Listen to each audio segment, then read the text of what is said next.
السلام عليكم ورحمة الله وبركاته. مساء الخير على حضراتكم في أول كورة.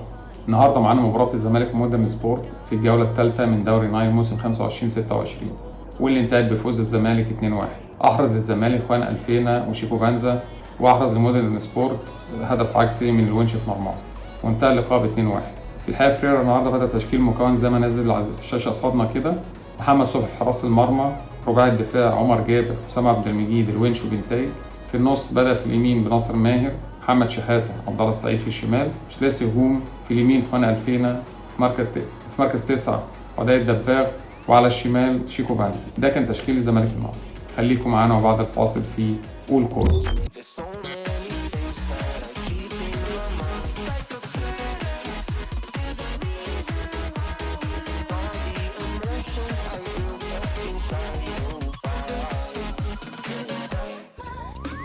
ورجعنا لكم تاني في قول كورة.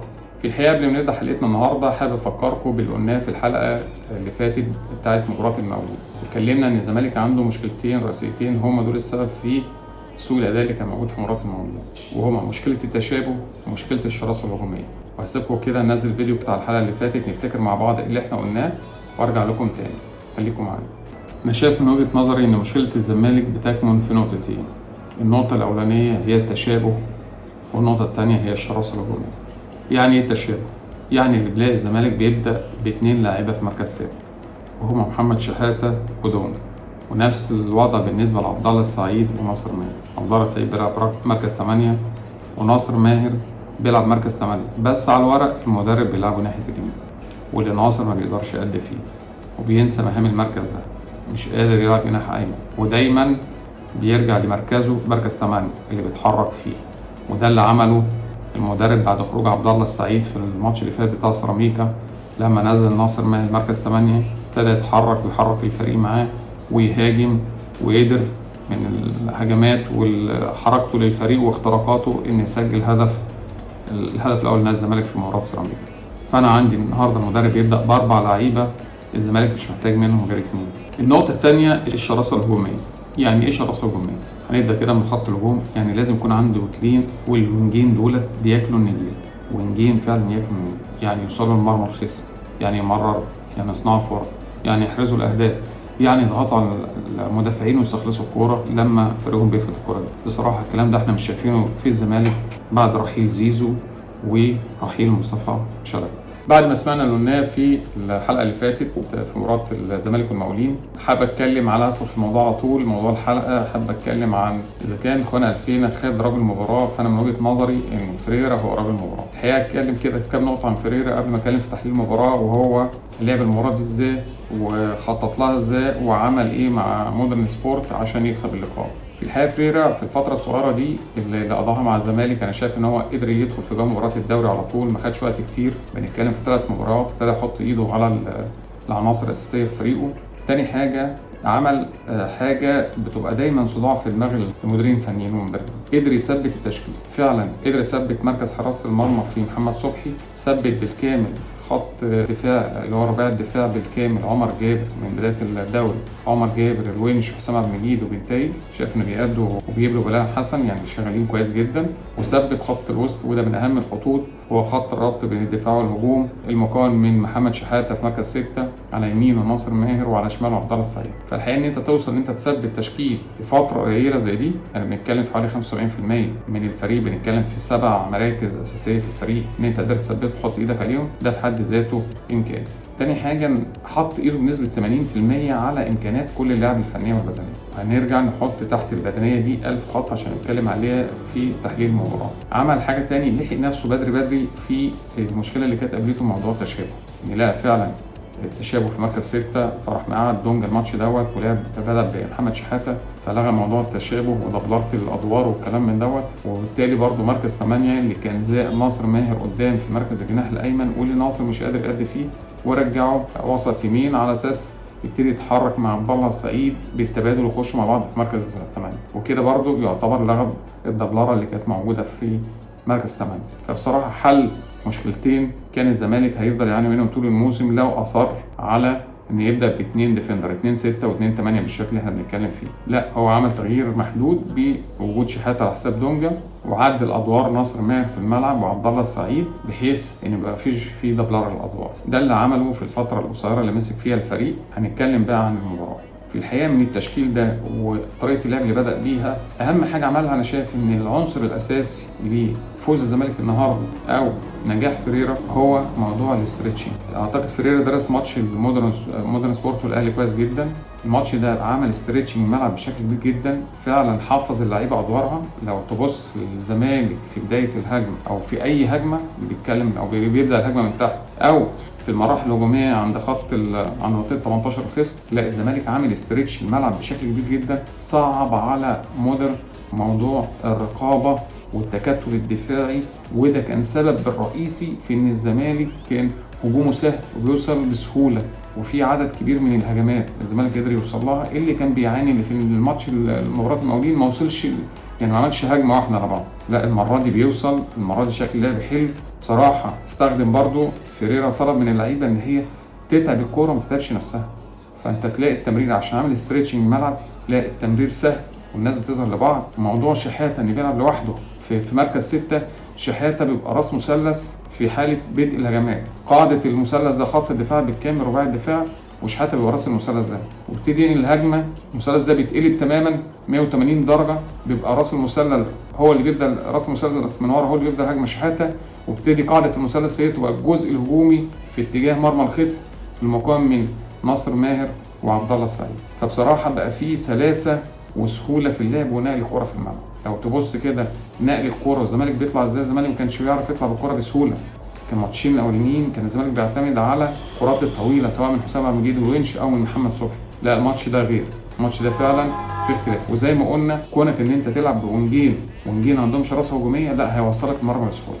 وقت تاني التزموا كل واحد، انا شايف ان فيريرا حفظ كل واحد مهام مركزه، فبتلاقي على طول اخوانا الفينا عامل ستريتش الملعب على الخط موجود على طول، والناحيه الثانيه شيكو بنزا. تبادل الادوار، شايف ان بنتايج وشيكو بنزا كانوا بيتبادلوا الادوار بشكل كبير.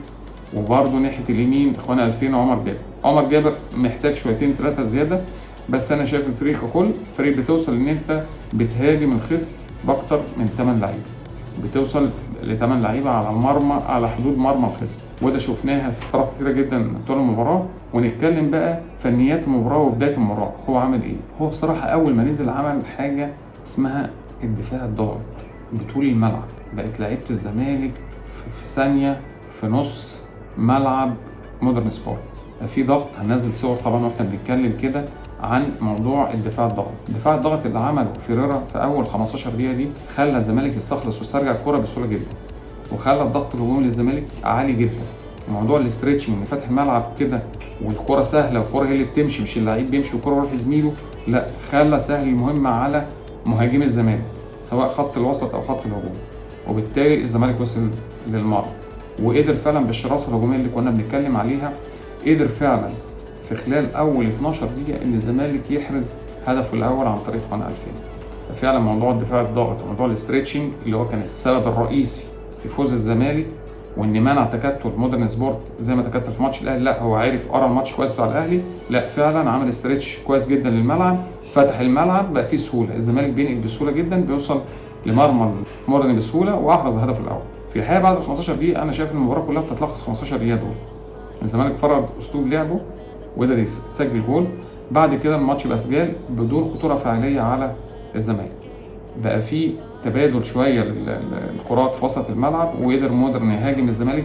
ما فيش غير كره واحده تقريبا كانت من كره عرضيه اتلعبت بالدماغ على شمال محمد صبحي، وبعد كده الهجمات لا تذكر.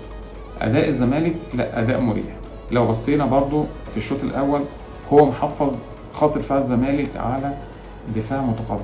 يعني ايه؟ يعني بيلعب بطريقه برشلونه، يعني عايزكم تطلعوا لخط النص عشان اقلل المساحات، فصعب اللعب على مودرن سبورت.